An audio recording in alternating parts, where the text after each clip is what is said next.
Buenas tardes, ¿cómo están? ¿Qué dicen? Bienvenidos a lo mejor de TV 4.0. Seguimos en este verano compartiendo cosas nuevas, pero también recordando momentos inolvidables de estas 3 temporadas. Como por ejemplo, la historia en un ratito de Jan Maggi. Este hombre que superó una enfermedad importante y que logró sobrepasar todos los obstáculos, hasta inclusive crear una fundación que lleva su nombre para ayudar a las personas con problemas justamente para poder caminar. Además se inspiraron en él para hacer una serie de Netflix y también hasta inclusive llegó a prepararse para viajar algún día, quien dice, a la NASA. Esto en un ratito, porque antes, como siempre, vamos a hacer un recuerdo de un viaje en el tiempo. Bueno, vamos a comenzar a viajar, ¿qué te parece? Por supuesto, vamos a la máquina del tiempo entonces. Ahí llega nuestra máquina del tiempo. Exacto. Y vamos a viajar al pasado. Al pasado, así, rápido, muy bien, se encendió la luz. Vamos justamente al año 1917, aquí en Argentina nomás. 1917 Argentina, tú Ahí así, está, al toque. ahí comenzó con nuestra inteligencia máquina. artificial y todo ya. Pero mire, Están conectados. como lo merecen estos tiempos. Exactamente, se fue la máquina del tiempo y acá nuestro proyector de la máquina del tiempo empezó a mostrarnos imágenes. ¿De qué se trata? Bueno, ¿Por qué? mira, ¿Qué vamos a ver hoy? La historia de... justamente vamos a ver esa historia fascinante de los dibujos animados de Argentina, Diego. Oh, qué lindo, dibujos animados de Argentina, buenísimo. Dale. Bueno, y ahí comenzamos a transitar cuando dan los primeros pasos. En el año justamente 1917 se hace el primer largometraje animado que fue justamente hecho por Quirino Cristiani y Federico Valle, Exactamente. que fue el apóstol de una película, bueno, de animación muda, que era para la época también una revolución, ¿no? El Apóstol es una película que es corta, animación muda, como vos decís, pero también tenemos que tener en cuenta que es una crítica al expresidente Hipólito Yrigoyen. Claro, se usó No era con una un fin película de determinado. dibujitos animados tradicional como uno piensa o cree, ¿no? Y por otra parte, como bien dijiste, es un hito porque es la primer película o largometraje de caricaturas del mundo.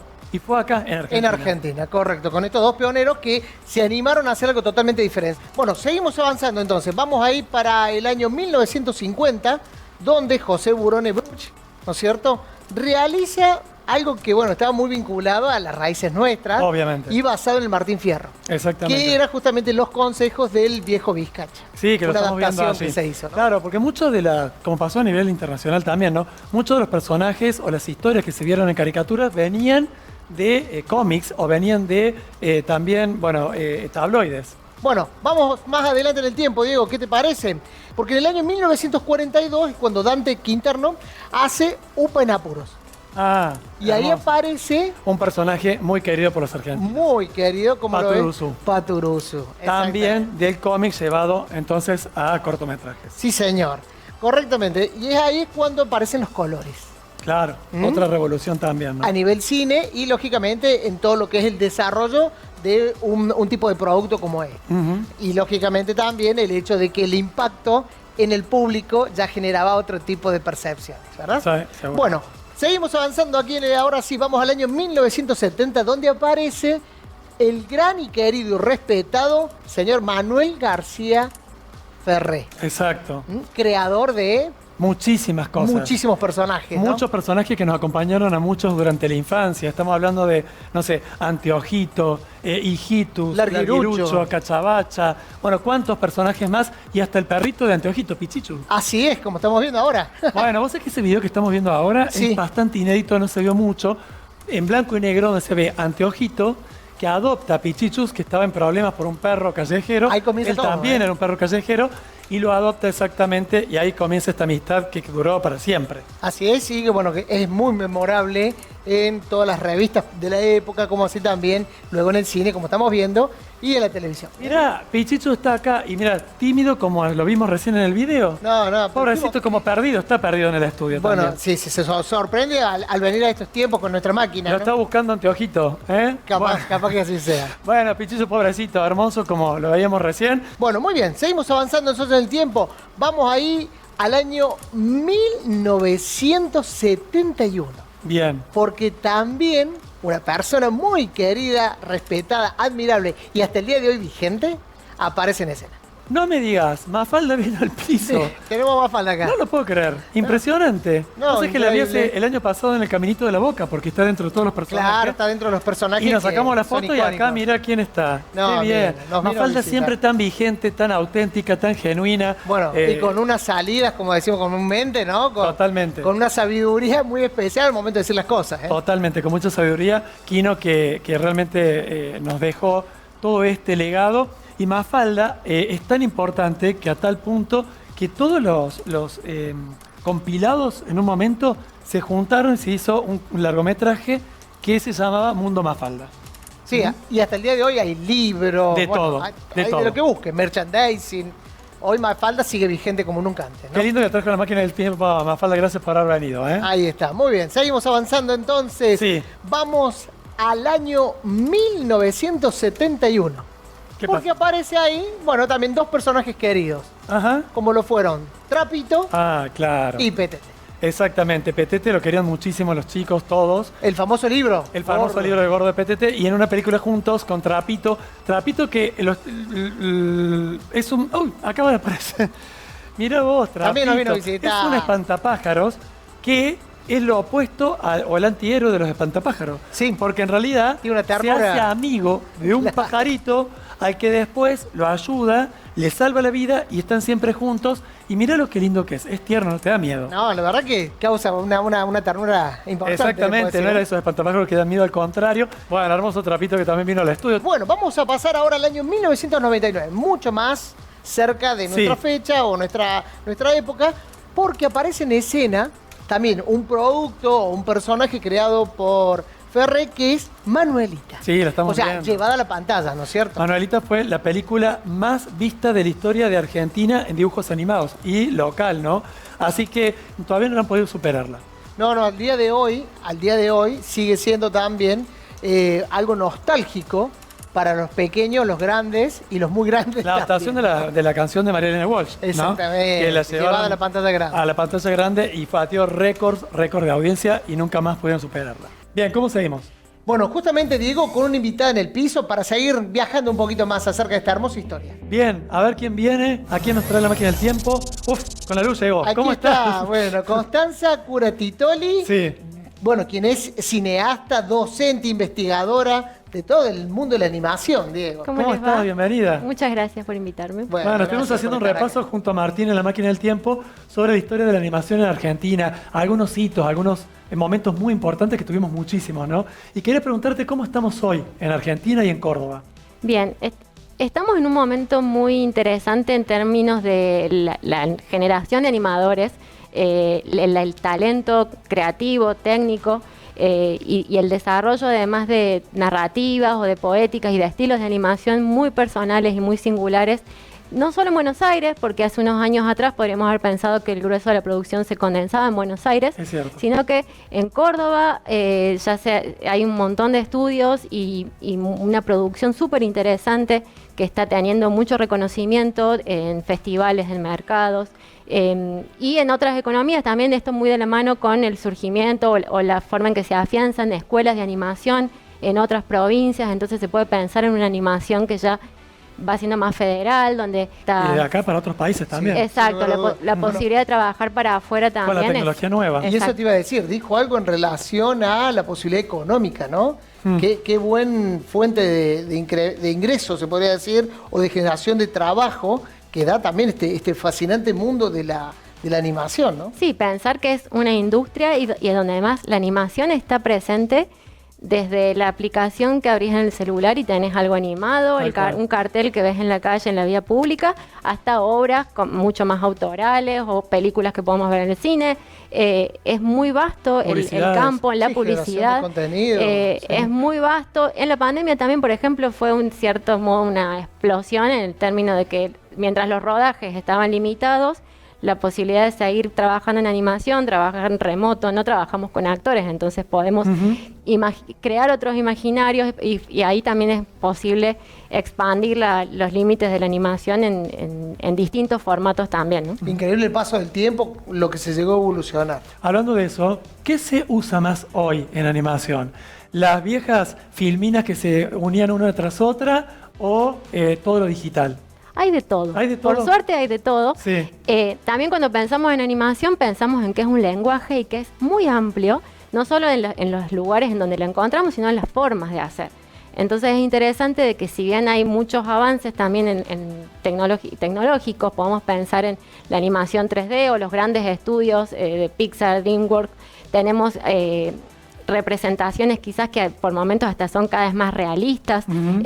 También por otro lado hay cierta, no sé si llamarlo nostalgia, pero sí cierto goce también por seguir... Por lo retro. Por lo retro, por lo artesanal, porque la animación también implica un contacto y una cierta... de por medio. Exacto, cierta lentitud en los procesos, donde es muy importante el deseo que tienen los animadores por el material que van trabajando, por esa construcción. Una historia, ¿no? Exacto. Contar algo. Exacto, entonces ahí hay una búsqueda muy interesante también en técnicas más analógicas que siguen muy vigentes, exploración de nuevos materiales, y hay muchos proyectos en este momento que están teniendo una ventana muy interesante en el mundo de la animación, desde presentaciones y muchísimos premios o consagraciones en festivales, festivales muy importantes del mundo, proyectos en desarrollo que también están ya consolidados o están en etapas de producción, pero llegan a mercados y pueden conseguir llegar a otros productores.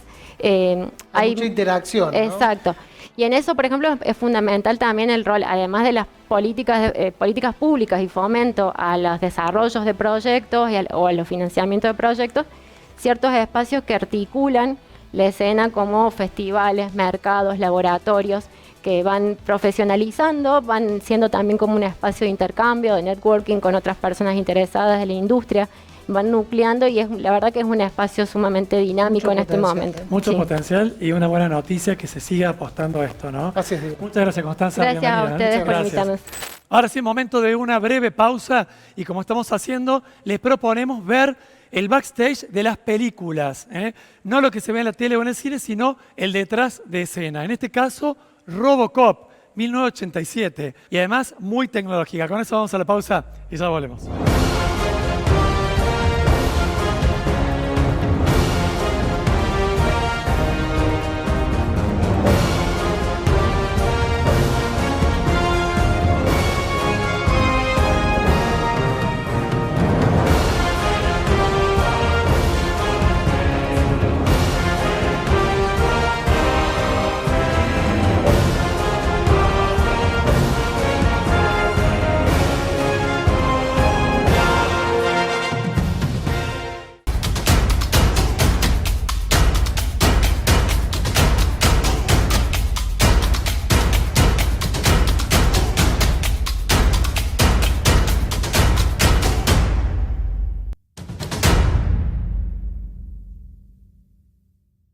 Quinto llegó a TV 4.0. Mirá cómo reservás en Quinto. Bajás la app, elegís día, hora y cualquiera de los 3 lugares que hay en Córdoba. Por ejemplo, Colón. Y en segundos ya tenés tu Toyota. Descarga Quinto y regístrate.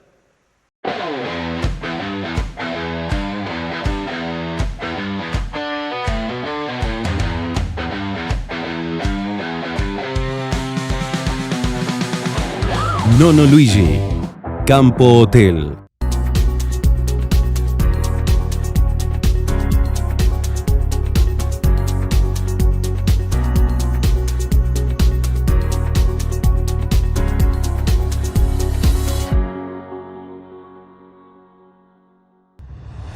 Cuando pienses en asistencia al viajero, pensá en quién cuida Belgrano.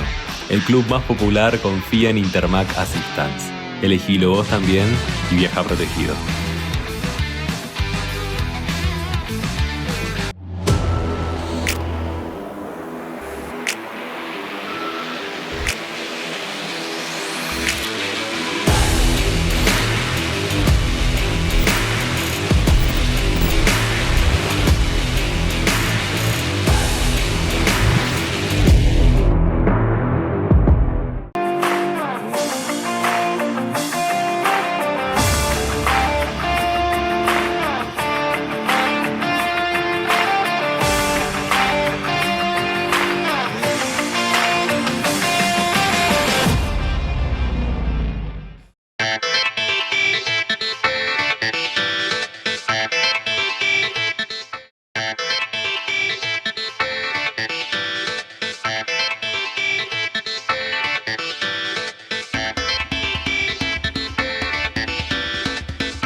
Continuamos en la tarde del 12 en este TV 4.0 en edición verano con lo mejor de las 3 temporadas. Mientras tanto, les recordamos que pueden seguirnos a través de nuestro Instagram, @TV_4.0, o también el código QR que aparece en pantalla. Si lo escanean en este momento o en otro momento del programa, van a poder acceder a información y también suscribirse a nuestro YouTube. Ahora, continuamos.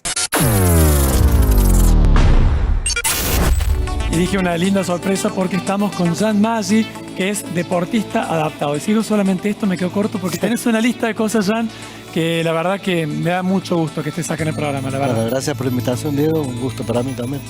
Bueno, muchos tal vez no lo conocen, otros obviamente que sí. Jan Maggi es justamente el presidente de la fundación que lleva su nombre, de bicicletas adaptadas, y se ha conocido en el mundo justamente por esta actividad y por esta función tan loable. Pero todo tiene que ver con una historia de vida, Jan, ¿no es cierto? Vos cuando fuiste muy chiquito, creo que tenías 1 año, tuviste poliomielitis. Así es, una parálisis, bueno, una polio vaccinal. Siempre que cuento esto digo que soy pro vacuna, porque la polio vaccinal es que la vacuna que me debía proteger me enfermó.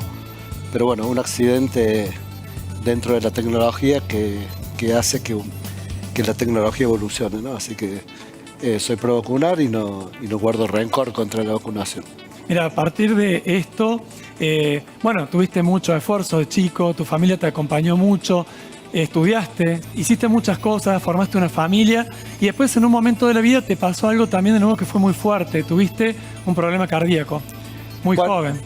Bueno, como dividiendo mi vida en 2 etapas, es la de la aceptación y la no aceptación, ¿no? La primera etapa, que bien contás vos, que bueno, hacía un montón de cosas, pero en definitiva no estaba feliz conmigo mismo por no aceptar esta condición de discapacidad.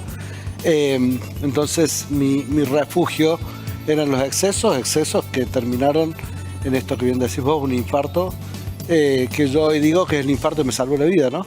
Cuando me infarté me mandaron a hacer actividad aeróbica y el tema era cómo alguien con una discapacidad iba a poder hacer actividad aeróbica. En las bicicletas que hoy se hemos entregado como 2.500, en aquel momento no existían, así que era muy difícil esto, ¿no? Generar que mi corazón se recuperara, que es lo que hace cualquier infartado. Y bueno, vino un entrenador que conocía de la vida, que había corrido la maratón de Nueva York, que había visto estas bicicletas, así que rápidamente me entusiasmé. Ajá. Y cuando me senté en la bici, hace cuenta me había puesto la capa de Superman, ¿no? Porque realmente sentí que mi cuerpo tenía sentido y bueno, después de 1 año, como la bici había venido de Nueva York, fuimos a correr la maratón de Nueva York. Corriste, te cambió la vida, esa bicicleta adaptada después dijiste, no va a quedar solamente para mí porque no se conseguían acá en Argentina, y empezó toda esta historia de la fundación para poder empezarlas a hacer, ¿no? Bueno, empecé como mi carrera deportiva, ¿no? Después de la maratón, sí. Corrí más maratones, Ironman, esto de, bueno, si hice esto, ¿por qué no voy a hacer esto? ¿Por qué no voy a hacer lo otro? Llegaste hasta escalar el Himalaya. Por eso, algún día terminé en la cima del Himalaya y una vez que llegué ahí, bueno, me di cuenta que había llegado ahí, pero porque mucha gente me había acompañado a lo largo de mi vida, ¿no? No solo de la carrera deportiva, desde mi madre, mis hermanos, mi familia, los amigos, profesores, maestros, que sobre todo siempre había estado esto del apoyo de la gente.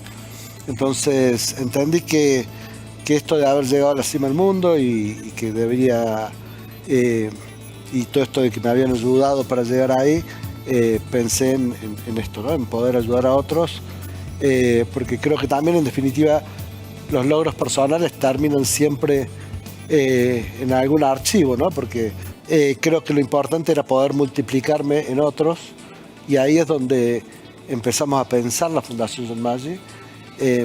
Entonces, ¿qué otra cosa podíamos hacer que entregar bicicletas, que era lo que había transformado mi vida, ¿no? Entonces, cuando las empresas me llamaban para que cuente mi historia, en vez de cobrar, cambiaban mis charlas por bicicletas, y empezó este camino a la fundación.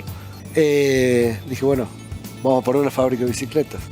¿Y con quién pusimos la fábrica de bicicletas? Con aquellos que estaban en edad de trabajar y que habían recibido sus bicicletas. Entonces hoy la fábrica funciona con todas personas con discapacidad. Les decía que Jean-Marie es un deportista adaptado, como contó todo lo que hizo, pero además es un ejemplo de vida a tal punto que, como no tiene límites, no hay ningún límite para Jean. Mi esposa. Bueno, eso no lo sabía, ahora nos acabamos de enterar, pero hasta tiene una serie en Netflix y a raíz de esta serie te felicitaron desde las reinas como Máxima de Holanda, la reina Leticia de España hace poquito. Bueno, ¿qué repercusión ha tenido esta serie? Bueno, para mí fue el antes y el después, ¿no? Son 175 países que es donde está Netflix, 47 idiomas, 28 millones de suscriptores. Y la verdad que, bueno, al día de hoy, esto se estrenó el 19 de junio del 2020 y ya hace casi 3 años. Y hasta el día de hoy recibo mensajes en mis redes sociales, ¿no? Y fue esto, ¿no? También hay que decirlo que lo hizo el ganador del Oscar, Juan José Campanella, que también hizo una gran diferencia. Sí. Diego Torres hizo una canción que salió en su Exacto. último álbum que se llama Hoy.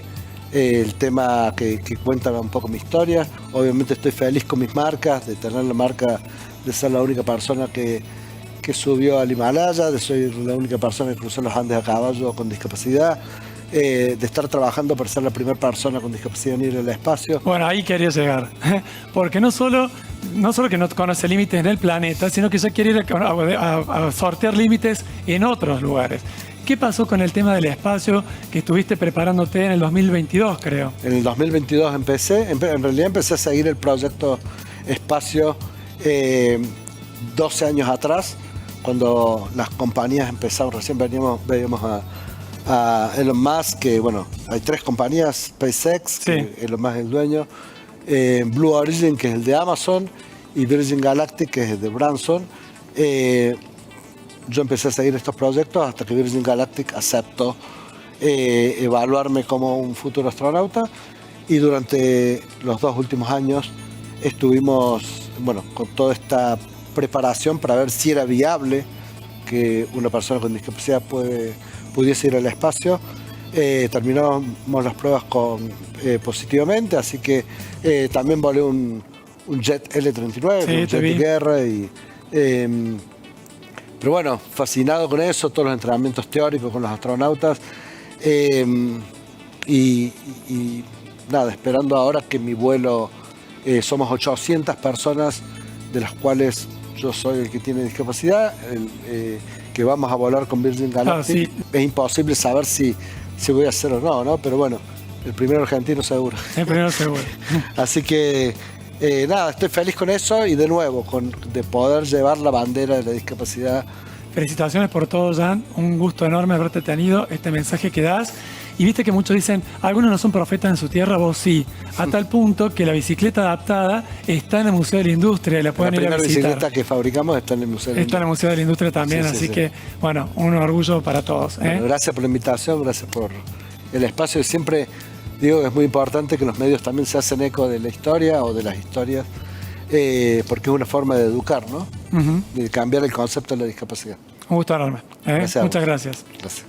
Casi momento de la despedida, pero antes Dato Tecno con Emiliano Molina. Emi, ¿cómo estás? Buen sábado. Hola Diego, otro Gracias. sábado más compartiendo Exactamente. otro dato tecno. Bueno, ¿dejó Martín un dato tecno? Sí, Sí. ¿te imaginas andar en un auto y ponerle el color que vos quieras? ¿Cómo? ¿Cambiar el color? Cambiar el color, las formas, Me imagino, estaría bueno, pero hasta quizás ¿existe eso? proyectar. Existe eso. ¿En serio? ¿Sabes por qué? Porque mira, como estamos viendo en pantalla Sí. las imágenes, un auto cambio de color ya es una realidad. ¿Por qué? Porque la marca BMW presentó el auto e-Vision D, que el vehículo es capaz de modificar su carrocería en 32 colores diferentes usando y aportando la inteligencia artificial. Claro, tiene un color híbrido y por lo que veo vas cambiando como si fuera el control remoto de cuando cambias la luz que querés del arbolito de Navidad o de cualquier cosa. Claro, lo que antes parecía, Diego, como vemos ahí en las imágenes, una ciencia ficción, hoy ya parte y forma parte de nuestra vida en la tecnología. Lo había anticipado Martín de Chiara, ¿te acordás? Algo, en una Que decía, máquina del tiempo. En un futuro se Sí. van estos autos, bueno, dijo 5 años más o menos. Sí. Bueno, ¿quién te dice? Llegó antes. Bien, ¿y vos qué color elegirías? Uy, qué decisión difícil, Diego. Te tomé Pero, por sorpresa. no, ¿sabes qué elegiría? ¿Qué? Al ritmo de la música. De lo que vaya escuchando, que vaya cambiando. Está, El como dicen ritmo los de chicos, está colores. copado, pero medio peligroso. Y sí. Distrae, porque distrae. somos bastante distraídos para manejar. Viste que a veces la tecnología es buena. Y a Claro, veces- exactamente. Pero bueno, ese color elegiría. ¿Vos, Diego, qué color? ¿Yo qué color elegiría? Vos sabés que todos los autos de la mayoría que yo veo, fíjate en la calle, son blancos, grises, negros, rojos y para de contar. Bueno, pero acordate que tenés... Cualquier color que no sea alguno de los que vemos siempre en la calle. Algún color, no sé, llamativo. Total es por un rato, después lo Y cambias. con la inteligencia artificial puedes hacer lo que quieras. Claro. Mezclar colores y Le pones demás. un color fuerte y total después lo cambias. Es Y volvés verdad, al gris. Es verdad. Y volvés al... Exactamente. Está bueno. Gracias. Nos estamos despidiendo Gracias, con Diego. ustedes también. Hasta el próximo sábado, 19:15. Chao.